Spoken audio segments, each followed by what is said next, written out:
This video is part 4 of 5 in a series of videos to help us understand how to determine the volume of a rotated solid. So if you have not seen these previous 3 videos, I'd highly recommend you go back and check those out before doing this one. It's a little more advanced concept here, the shell method. And even if you have seen these 3, I might actually recommend you just go back and review question 1 because it'll help remind you how we can determine the area under the curve, how we started with rectangles and we're adding up infinitely many of them. Then we jumped to the disk method here and we're adding up infinitely many disks. So I can kind of show you that here. You know, how could we find the volume of this object?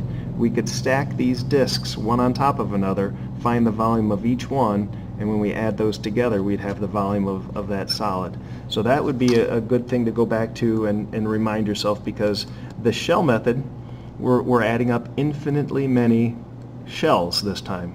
Not rectangles, not disks, which are squished cylinders, not those, but shells. So just so you can visualize that a little bit here. Okay, so imagine, I just put these together here a little bit ago. Just imagine these as what they are. They're little shells. Okay, and when you stack them inside of one another, imagine them packed tightly. I couldn't do that here, I'm just helping you visualize it a little bit. But imagine all those packed so tightly that it becomes this solid, and when we add all those shells together, we have the volume of this solid here. Alright, so just as I take apart these shells, I left this one unstapled just so we can kind of see that. Well, how do we find the volume of this shell? I'm not talking about inside of it. I'm talking about the material that it's made up of. So how do we find the volume of that shell? Well, here's a shell, but I'm unwrapping it.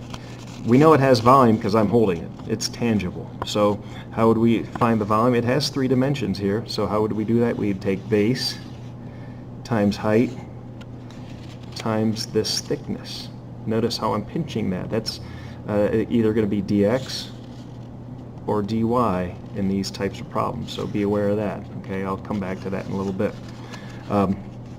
So I'm going to write this down. How do we find, we'll go to the shell method here. How do we find the volume of one of these? Well, we take base times height times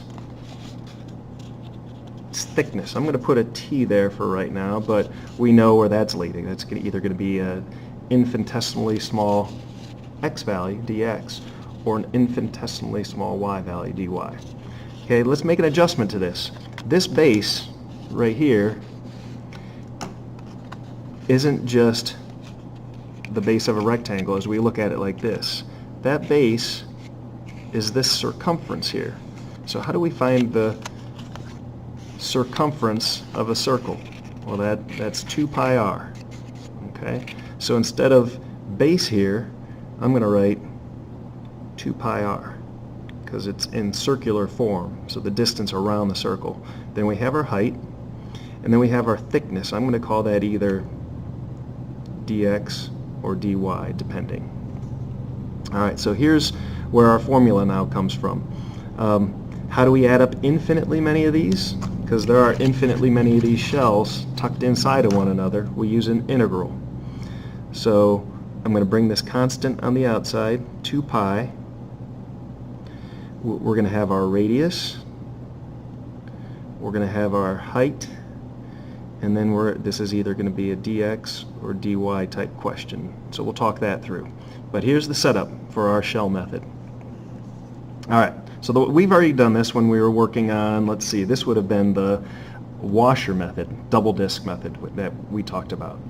But watch how this looks now. We're going to take this bounded region and rotate it around the y-axis. And so then our shells are going to come in here and wrap around that axis.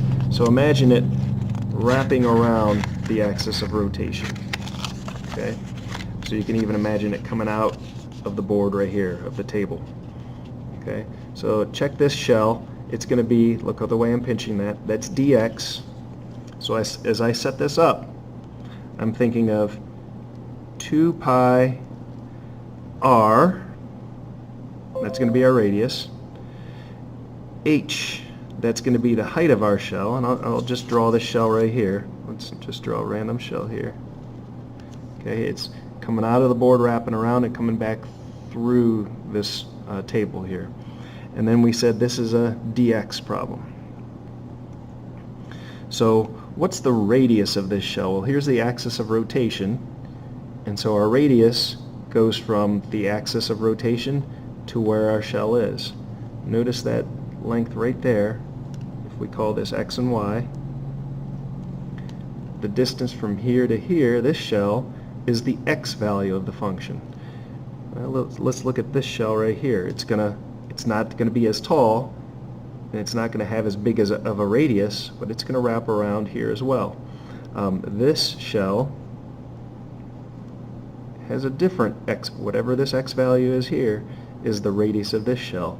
So no matter what, each of these shells has a radius of length x. Well, this integral is in terms of x already, so here's our radius, x. Now what's the height of our shell? The height of it, well, look at that. The height of that shell is the y value of the function. So here's the y value, depending on what that x is, and here's the y value here. So if I just wrote y right here, technically I wouldn't be wrong, but I'm not going to do that because this integral has to be in terms of x. So what is y equal to? We've done this a lot. Y is x squared. So here's the y value, and all this is in terms of x, so we're going to evaluate that integral from 0 to 3. So if we clean that up a little bit, if we evaluate that integral, that will give us the volume of the rotated solid here. And what we're going to do in part 5 of this video series is revisit some of these examples we've gone through, and we're going to look at both the disk washer method and compare it to the shell method, and we'll use our calculator to see what's going on with that. All right. Next one here, we're going to take this bounded region, and we're going to rotate it about the x-axis this time. So imagine these shells rotating around the x-axis there. And here's one of those shells. As it rotates, pinch that. And you see it's the vertical pinch now. This is going to be a dy problem. So I'm just going to draw one of those shells so we can talk about it, and I'm going to set up my integral. It's going to be 2 pi r. So there's 2 pi r. The height of those shells, and we said this is a dy type question. Okay, so what's the radius of each one of these shells? Well, the radius goes from axis of rotation to where the shell is. And what is that? Each time, it's the y value of this function. The y value here. This shell, its radius is going to be from the axis of rotation to where the shell is. It's the y value of that function. So 2 pi r, and now the height of each of these shells is from here to here. This is the x value. This is a different x value, but I cannot write x here. See, the integrals in terms of y. But what is x equal to? Well, if y is x squared, x is equal to radical y. We've done that a lot here in this video series as well. So 2 pi r, the height is x. There's x. Yep, right? And our interval is from 0 to 9. And I guess we could clean it up here a little bit. 2 pi integral from 0 to 9. This is 2 halves. This is 1 half. So y to the 3 halves power dy. All right, and that is a little introduction to the shell method. Stay tuned. Go into that 5th video, because that's the neat part, where we're going to get to see the comparison of how the disk washer method works. We'll get an answer for those, and we'll compare it to the shell method, and we'll compare those answers, and you'll see they are identical.